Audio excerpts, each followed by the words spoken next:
a.m. Sunday, December 7th, 1941. A Japanese fleet of 6 aircraft carriers sits 230 miles north of Hawaii. 350 pilots say their prayers before embarking on their mission to bomb Pearl Harbor. Among the airmen on the carrier Hiryu is 19-year-old Taisuke Maruyama. Around December 1941, I was a member of the squadron on the carrier Hiryu. I was a second-ranked pilot then, but I didn't have a clear idea of what was going to happen in the future. Maruyama's training had included the rigid Japanese indoctrination of the military spirit. All cadets were taught to obey their leaders and be willing to freely give their lives for Japan. So our job was simple. It was to fight whenever they wanted us to fight. The Japanese trained their pilots well. Planning the attack on Hawaii took almost a year. For months, they practiced low-altitude torpedo runs to attack battleships and high-altitude precision bomb drops to destroy their main target, the United States aircraft carriers. Our goal is to sink the aircraft carriers, but if they aren't there, I'm going to sink a battleship. From the United States' point of view, Pearl Harbor's geographical structure made it a perfect base for their Pacific Fleet. The narrow entrance and shallow waters of the harbor made it nearly impenetrable. Ford Island, on which the naval station is based and the American ships are anchored, is well protected. To the leaders of the American Navy, a full-scale attack by an enemy naval force was impossible. But the Japanese were rehearsing an air attack, and thanks to a geographical coincidence, they could practice with precision. Japan's Kamioke Bay is the twin sister of Pearl Harbor. At Kamoike Base in Kagashima, I did a lot of bombing training in a Type 97 bomber. Kagashima Bay has a structure that is very similar to Pearl Harbor. So I got a lot of training going from Kagashima Bay to Sakura Island, flying low and then attacking. 5:15 a.m. The pilots are given their final orders. Chief of the Navy, Admiral Isoroku Yamamoto, tells them that they are now responsible for the glory of the empire. The Japanese armada is now 220 miles north of Hawaii, safely out of range of American radar detection. 5:30 a.m. The first wave of airmen prepares for takeoff in their fighter planes and torpedo bombers. This assemblage comprises a strike force of over 180 aircraft. Meanwhile, 200 miles south of Oahu, the United States aircraft carrier Enterprise is launching 18 aircraft. They're headed for Ford Island in the center of Pearl Harbor. Estimated time of arrival, 8 o'clock. 6:10 a.m. 183 Japanese fighters, dive bombers, and high-altitude bombers are launched from carriers with split-second timing. All planes are in the air within 15 minutes. Their plan is to attack in 3 waves. The first would assault all military installations across the entire island of Oahu. The second would zero in on more specific targets. The third would take out fuel storage tanks, dry docks, and repair facilities. As morning breaks in Honolulu, overnight clouds disappear. It's another beautiful day in paradise, and work as usual for Henry Thettinger. My father was a painting contractor, and we had a job right outside the main gate of Pearl Harbor called the Makalapa Housing Project. So December 7th, some new pickup trucks came in over the weekend, so my father asked me if I'd go out and stencil the job numbers on side of the doors of the pickup trucks, and I said yes, I would. We lived maybe about a 25-minute drive down to Pearl from Waikiki. And it was a regular Sunday morning, and hardly any traffic on the road whatsoever. 7:02 a.m. While Henry drives to the harbor, 2 Army privates at a radar station on the North Shore pick up what appears to be a flight of unidentified aircraft 132 miles north of Oahu. They report the information to Fort Shafter, but the only person there is a new lieutenant who had just started training 4 days earlier. 7:20 a.m. The Japanese fleet, now 210 miles from Oahu, have launched a second wave, 268 assault aircraft. The inexperienced lieutenant at Fort Shafter feels certain that the unidentified planes are B-17s, scheduled to arrive from the mainland at 8 a.m. He instructs the radar station to shut down. I got there about, I would say, about 7:30. When you went through the gates of any of those military bases, you were checked pretty thoroughly. 7:25 a.m. An early morning church service is being held at the Kaneohe Naval Base. Turret gunner Leon Kolb is getting ready for his day on the USS Oklahoma. I'd been out to have my meals with the rest of the division and back in the gun turret and getting ready for the daily Sunday routine, in-port routine in the gun turret. I was rated a gunner's mate, second class petty officer, and I was stationed in the forward 14-inch gun turret. The Oklahoma was one of the finest battleships in the American fleet. But a day earlier, she was moved from her customary defensive mooring on Battleship Row. Normally, my ship would have been back where the Battleship Nevada in Arizona was. We belonged to that division. But the admiral aboard the Maryland was going to inspect our ship on the following Monday morning for readiness for war. To do that, we had all of the so-called double bottomings and storerooms and so forth opened up to air out, so it was more comfortable for the inspecting officers to go through and see the condition of the ship. Opening the exterior portholes and interior hatches for fresh air made sense on December 6th, but on December 7th, 1941, it would leave the battleship dangerously vulnerable. 7:35 a.m. Japanese reconnaissance planes radio back to the Armada that the main American fleet is in Pearl Harbor. Approaching the island of Oahu from its mountainous eastern coast, the first wave of Japanese squadrons are not detected by radar. There is a dead zone caused by the mountains. Plus, American surveillance planes are not in the air on Sunday mornings. This facilitates the element of surprise. Admiral Yamamoto realizes he must eliminate the American naval strength in the Pacific if Japan is to be victorious. The Japanese believe that the American public will be discouraged by heavy losses and stay out of the war. December the 7th, like any other Sunday morning, Mom in the kitchen making breakfast. On this morning, 6-year-old Dorinda Makanoa Nalani is at home with her family. In 1941, she is one of just a few thousand Americans living in the Kingdom of Hawaii. The islands are not a state, but a territory of the U.S. They would not become one of the United States until 1959, 18 years later. We were about the only civilians that could actually be in the harbor and watch the battleships and the planes come and go. Little did we realize that Pearl Harbor would change from being a place to being an event. 7:52 a.m. Commander Mitsuo Fushida, who leads the Japanese air attack, radios back the code, Tora, Tora, Tora, meaning success, maximum strategic surprise, Americans caught unaware. At 7:55 a.m., the island-wide attack begins.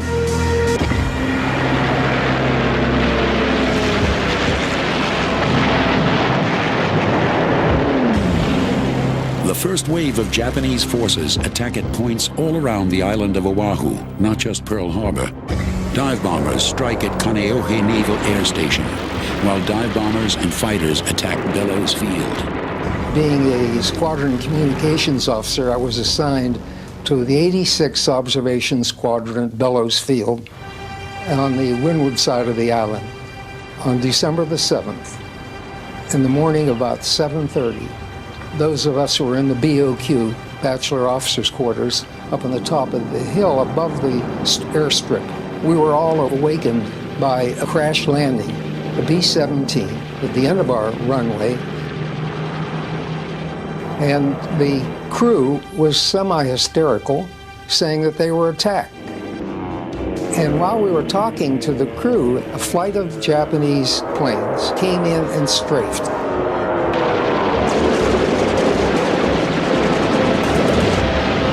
They were so low you could see the faces of the pilots. During that attack, every man for himself. We scattered. Remember, I jumped under the shack of the operation shed.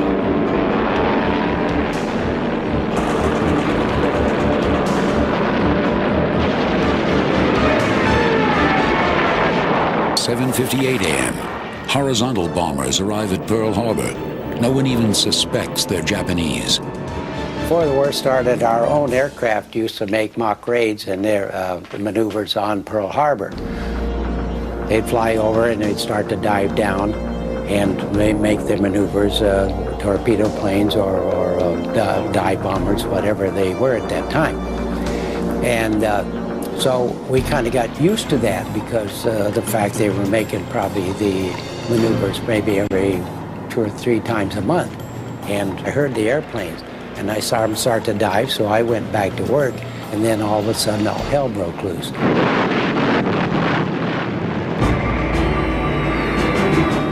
Waves of bombers continue to pound military installations in an all-out assault on the island. But the Japanese aren't limited to military sites. They're also bombing civilian targets.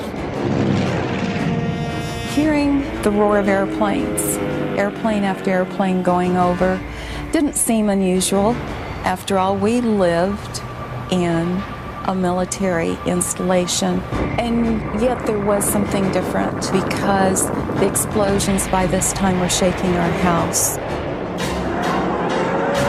Anyone who can grabs a gun and fights back. There is massive confusion as Americans try to grasp what is happening.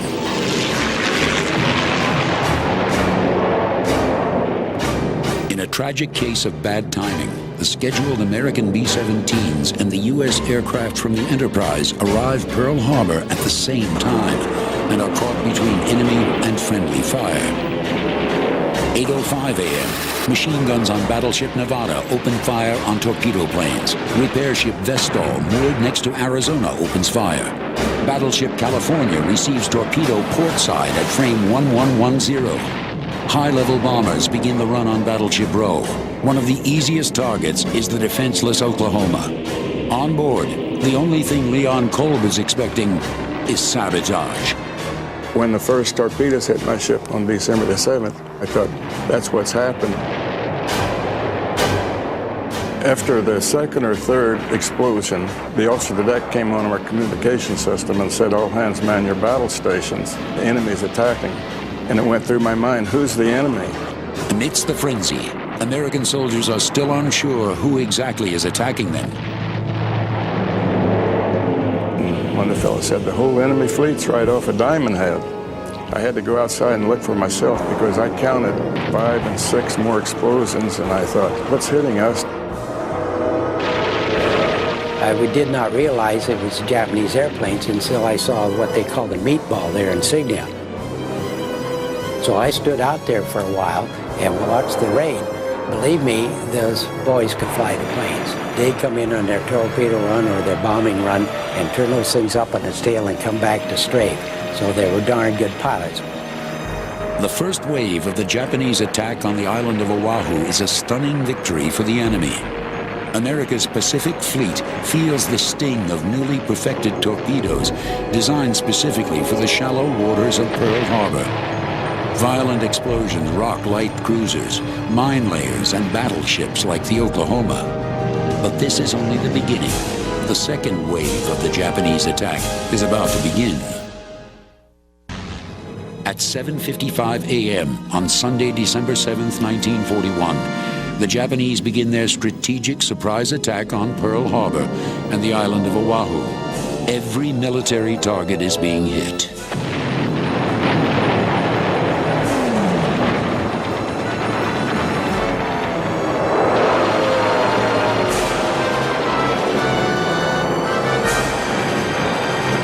Defense, Americans put up whatever resistance possible, but it is no match for the onslaught. 8:08 a.m. Local radio station KGMB interrupts music to call all military personnel to duty. High-level Japanese bombers are unleashing armor-piercing delayed-action bombs from 10,000 feet. One scores a direct hit on the battleship Arizona. The mighty warship sinks in less than 9 minutes. I looked up and I saw the high-altitude bombers come along.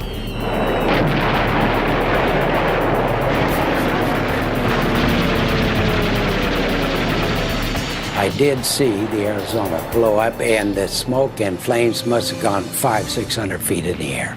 I mean, it was awesome, absolutely awesome. Somebody asked me if I was scared. I said, "You darn right I was scared. You know, who wouldn't be?" 2 ship lengths away, the USS Oklahoma is an easy target. I thought, this is going to be the closest I'll ever come to death without losing my life. I wanted to go back down to my locker and take the things out I had, seeing I was going to have to leave the ship. One of them was an engagement ring that I just bought for my wife. It was a full carat, but something told me to save my life. The Oklahoma is hit by 10 torpedoes. Explosions have ripped holes throughout the ship's armor. And because portholes and watertight hatches had been left open overnight, seawater is surging into the ship. There's no portholes in there so you can look out and see what's going on, but you sense that the ship's going way out of balance. By that time, others had started going over the side, so I assumed they'd heard the word to abandon ship. And I was one of the first 2 or 3 to swim to an officer's boat. Dive bombers come over. I actually followed the plane in until it dropped the bomb on the Pennsylvania, which was in the dry dock. 8:14 a.m. The Oklahoma has capsized. Turret gunner Leon Kolb has barely escaped with his life, but hundreds of men trapped inside the Oklahoma's hull can be heard pounding against the steel. High above the blazing wreckage, 19-year-old Japanese airman Taisuke Maruyama witnesses the destruction of the bomb he dropped. The bomb my plane dropped hit the battleship Oklahoma. Since it was my first mission, I was happy that my bomb did hit the Oklahoma and we won the battle. Desperate attempts to free the men trapped inside the overturned Oklahoma will continue on into the night. 8:15 a.m., KGMB interrupts regular programming for a second call, ordering all military personnel to report for duty, including doctors and nurses. I was stationed at Tripler General Hospital. I was assigned to the maternity ward, and of course we had a lot of enlisted men with their families there. Coming from Pennsylvania, of course, I hadn't seen all this tropical paradise like that was. The amount of military that was there was really overwhelming. But, you know, we were completely removed from any thought of any war. I don't think most of us even realized there was a crisis there. I was in bed, sound asleep. 2 of our night nurses tried to get us all awake, and we thought they were joking. We thought, oh, this is, come on now, this is, you're kidding. Can't be.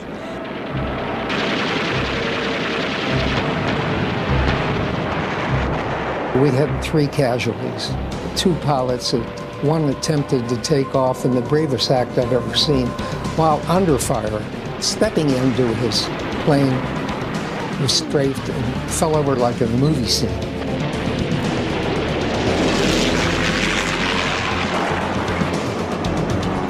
And another pilot did get his plane into the air. He was shot down.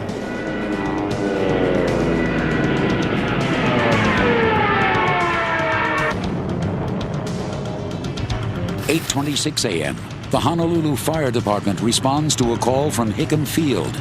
Of the brave unarmed men who are trying to save lives, 3 firemen are killed and 6 are wounded.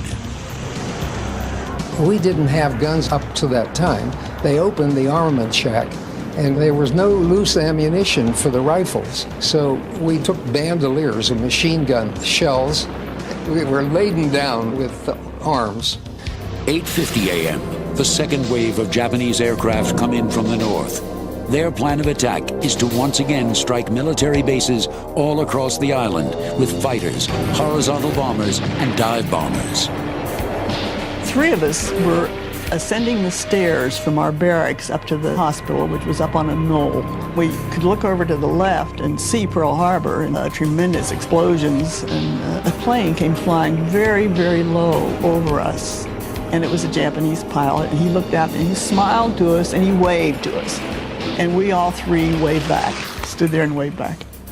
8:54 a.m., the second attack run begins. 78 dive bombers hit ships in Pearl Harbor. 54 high-level bombers hit naval air stations. 36 fighters circle over the harbor to maintain air control. When we arrived on duty, they were bringing them in. The ambulances were lined up outside with patients from all over, you know. Some of them were a few civilians that they'd picked up off the streets, but most of them were Hickenfield.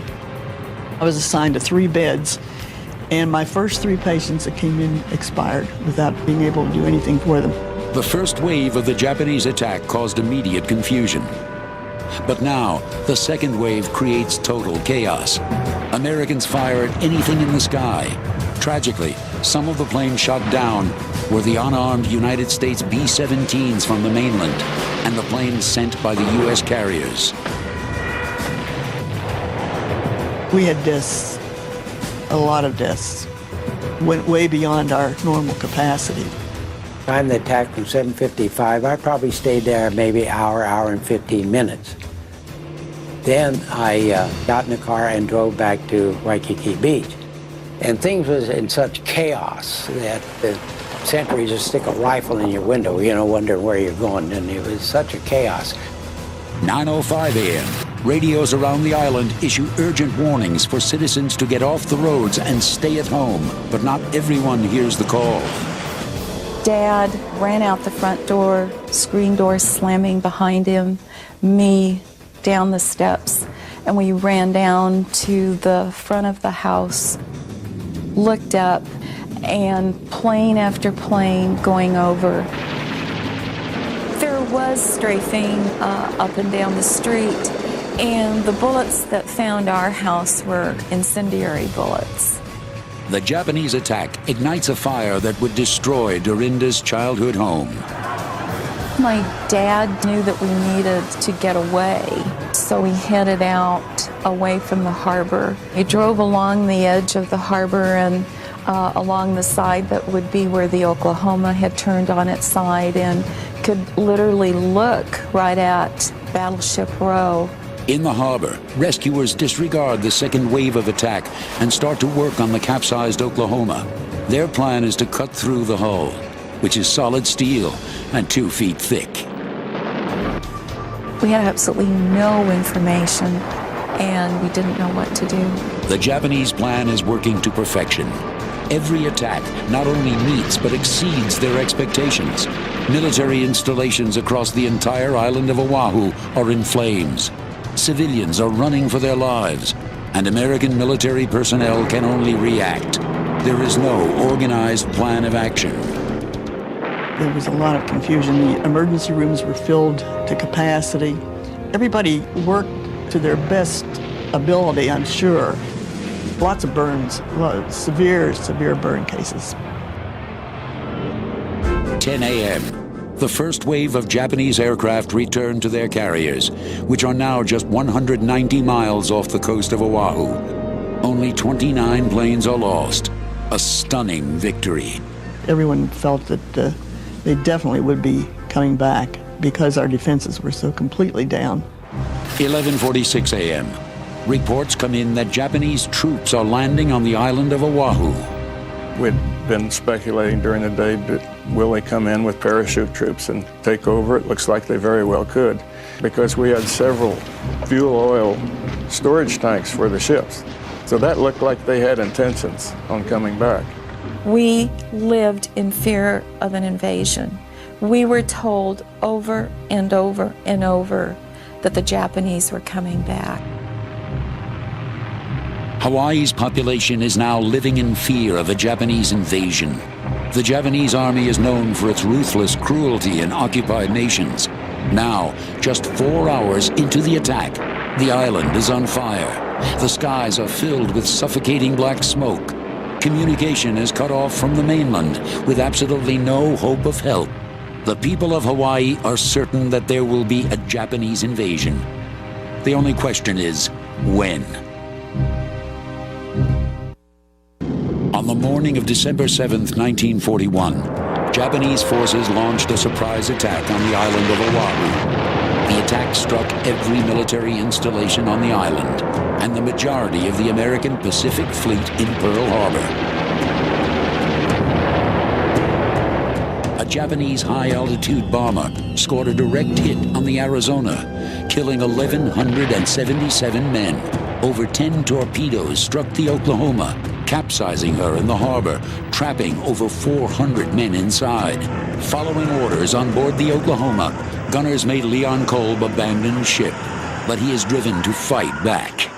Everyone wanted revenge. I figured if we could get over to Ford Island, that's where all the planes were, what planes were in. We might have a chance to salvage some machine guns and shoot back if this thing keeps going on. 12:10 p.m. Americans managed to get a few planes airborne and fly north in search of the Japanese aircraft carriers. Back on the island, people are in a state of shock. We never dreamed that they'd hit our strongest base where the most of our fleet was. I don't think that the officers in charge ever thought that the Japanese would take a chance with their fleet to come in that close. Following the attack, the people of Oahu wait and worry. The American military has been immobilized. There is no chance of defending Hawaii against a full-scale invasion. An invasion seems inevitable. We were advised later in the day that the Japanese were landing at Pearl Harbor with ground troops. Fear of an enemy invasion gives way to paranoia. 12:30 p.m., Honolulu police raid the Japanese embassy. Animosity has turned towards the Japanese living on the island. Don Seki experiences it firsthand. Saturday night, December 6th, we were playing poker all night long. And nobody got ahead, so we want to quit. So we started shooting crap. I lived in a valley called Manoa Valley. Now and then we see target practice. They're pulling target in the airplane. We thought it was, target practice. After the bombing, here comes a guy. He says, you bombed Pearl Harbor. So he pulled a knife on us. So we scrambled, went home. Then we listened to the radio. Then we found out it was bombed. Government agents go into action, seizing radios from Japanese, fearing they would broadcast messages and information to their native land. At 1 p.m., the Japanese Air Commander Fushida lands safely on board the aircraft carrier Akagi. With the amazing success of the first two waves, he is ready to launch the third. We knew there were planes, but we didn't realize that they didn't bring ground forces. And had they anticipated the success their Air Force had, they would have followed up with ground forces because Hawaii was vulnerable. Hawaii was more than vulnerable. It was in utter chaos. On board the Japanese aircraft carrier, Commander Fushida pushes hard for the launch of the third wave. But at 1:30 p.m., Admiral Nagumo decides to call off the attack. The Japanese fleet withdraws.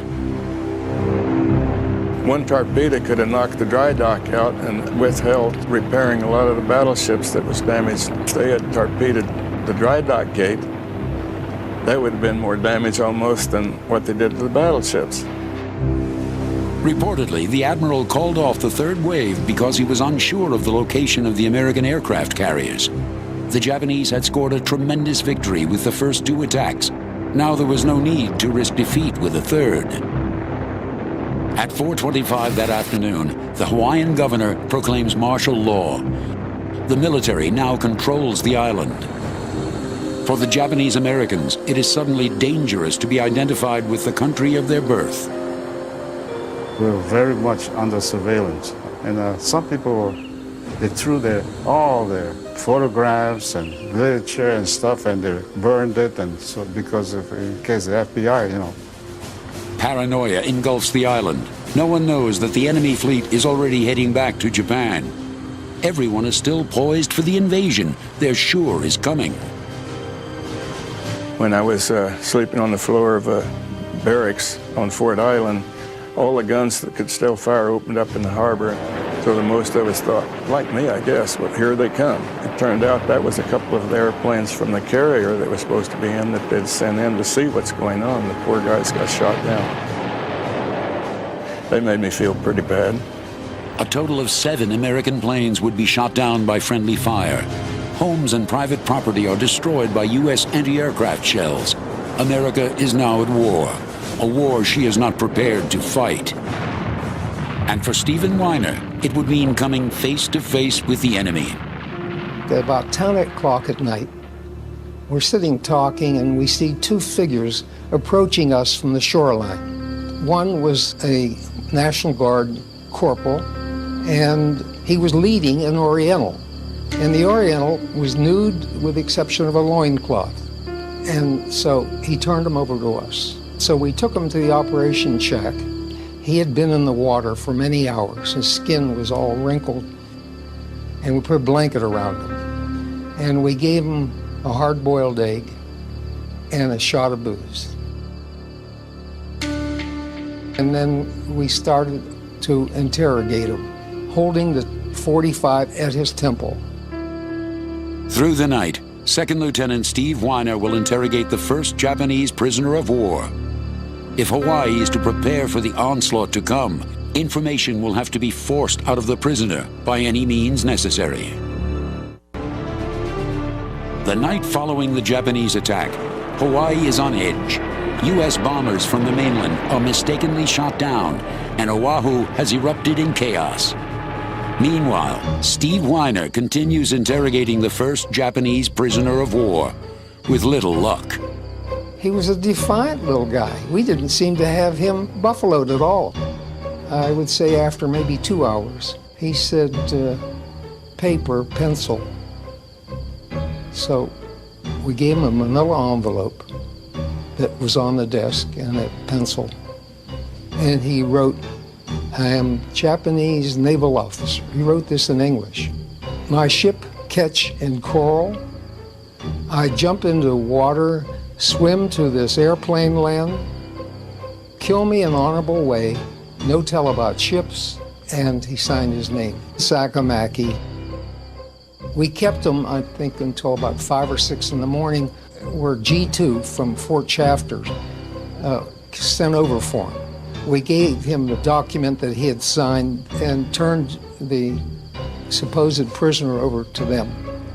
Then on the morning of December 8th, Lieutenant Weiner makes an unusual discovery. We saw a coning tower sticking out on the surf. It was only about a half a mile out, not even that far. There were 5 midget subs involved in a special operation. Sakamaki was to sink the Pennsylvania. His failure was because his steering gear fouled when he was released, and he drifted. He and his enlisted men attempted to swim in at night, and the body of his enlisted man washed in the next morning.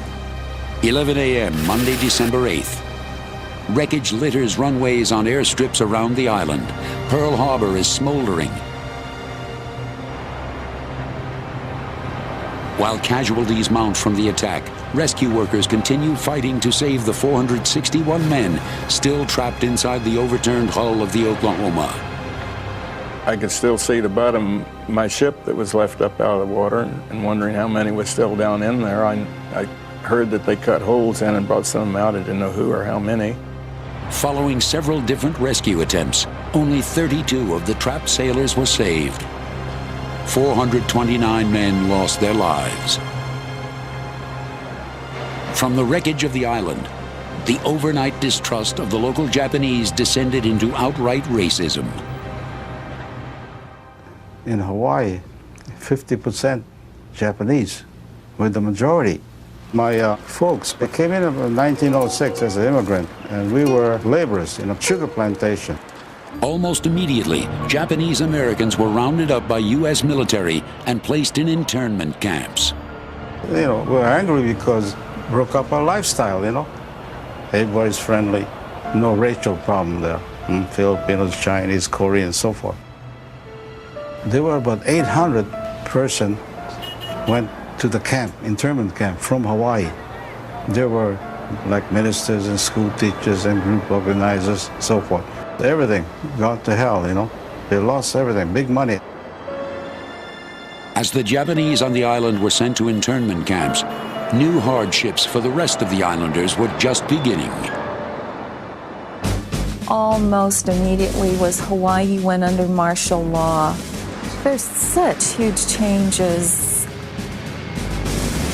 Bomb shelters had to be constructed everywhere. Sandbags in front of lots of our downtown office buildings. Plate glass windows were all taped. They did trenches at a lot of schools that you could just jump into. We used to practice if there would be a bombing, where you would go, where the shelters all were. I thought the gas masks were kind of novel and fun until you got tired of carrying them. In fact, there were rumors that the Japanese would do this as a germ warfare and they would put gases into the air. After the war started, we had to wear gas masks. We had a complete blackout, too. We had all our curtains were blacked out. We couldn't show a little sliver of light coming through a curtain. Our headlights on our cars were blacked out with a little slit, which is white, with a little shield over it. We had alerts, too. You know, sirens go off. We'd have to run out, put our gas mask on, and all that sort of stuff. When you live in the middle of the Pacific Ocean, isolated by all those miles and miles of ocean, you rely on ships to bring you everything. And now these are enemy waters, and they're going to be bringing troops. They aren't going to be thinking about bringing supplies. The part I remember the most is doing without toilet paper. You know, taking newspaper and then trying to rub it and rub it and rub it to see if you could get it soft enough. Following the attack on Pearl Harbor and the entire island of Oahu, Americans are not demoralized. They accept the situation that was forced upon them. It was now time for war. Their enemy, the Japanese. And now, a gargantuan sense of defiance lifts their desires for one united goal: payback for the surprise attack. On the morning of December 7th, 1941, American forces in Hawaii were critically unprepared for an enemy assault. In fact, commanders were mainly concerned with sabotage. Before the Japanese attack, fighters and bombers at airfields around Oahu were taken out of defensive positions and lined up out in the open, wingtip to wingtip. A difficult target for subversives, but easy prey for enemy planes. A battleship was moved from its strategic position to make it more accessible for inspection. Radar was a relatively new device.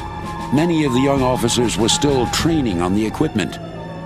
Japanese military planners knew that there is a dead zone created by the mountains and that American surveillance planes are not in the air on Sunday mornings. The Japanese military spent over a year planning their attack on Pearl Harbor. They knew exactly where the American airfields were and how many planes were there. They knew the location of the battleships, cruisers, and destroyers. The Japanese attack was unprovoked and undeclared, and at first devastating.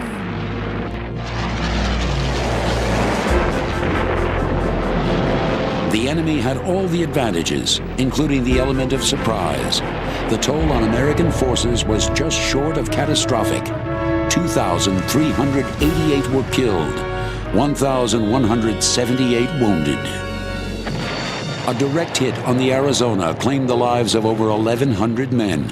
The Oklahoma was torpedoed over 10 times, and over 400 sailors perished. In total, of the 96 ships in Pearl Harbor during the attack, 19 were sunk or severely damaged. The Navy had 92 of their aircraft destroyed and 31 damaged.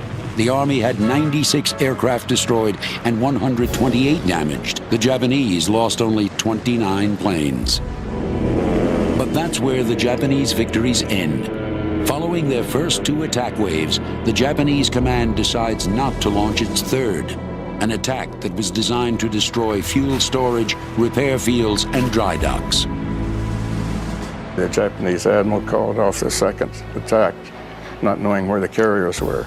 That decision became a catalyst for American forces to quickly repair sunk and damaged vessels. 24-hour work shifts set the military and civilians to rebuilding the Pacific Fleet, Of the 19 ships that were sunk or heavily damaged, 14 ships were completely restored and went on to fight the enemy. After the attack, I went almost immediately out on a destroyer, starting to attack Marshall Islands and showing the Japanese they really didn't sink all of our fleet and so forth. I ended up spending a little over 10 years in the Navy. If Pearl Harbor hadn't been attacked and we hadn't gotten into war, that would have been the end of my naval career there. Patriotism was the foundation for the American comeback, and the Japanese Americans of Hawaii proved themselves in battle. We, as a Japanese American, although we're segregated, I decided to volunteer for the Army. We trained for 1 year, then went overseas. Hawaii's original recruitment quota was set at 1,500 men. Over 10,000 volunteered. Our motto was go for broke. That means shoot the works. We had to do good because we're under the guns, and we are going to do good. As the segregated unit of the 100th Battalion Regimental Combat Team, they fought on the European front.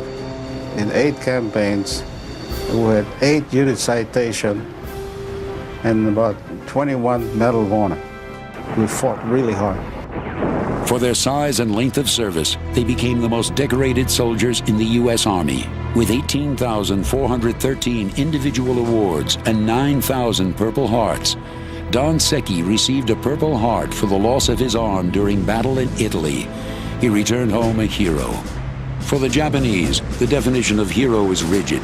In a wartime painting honoring 9 of the 10 mini-sub officers at Pearl Harbor, Kazuo Sakamaki, the first Japanese prisoner of war, is noticeably missing. That document that he had written, "Kill me in an honorable way," was lost. And the Japanese people considered him persona non grata in Japan. Ensign Sakamaki was in South America working for Toyota Motors, and it was deliberate, shipping him out of the country.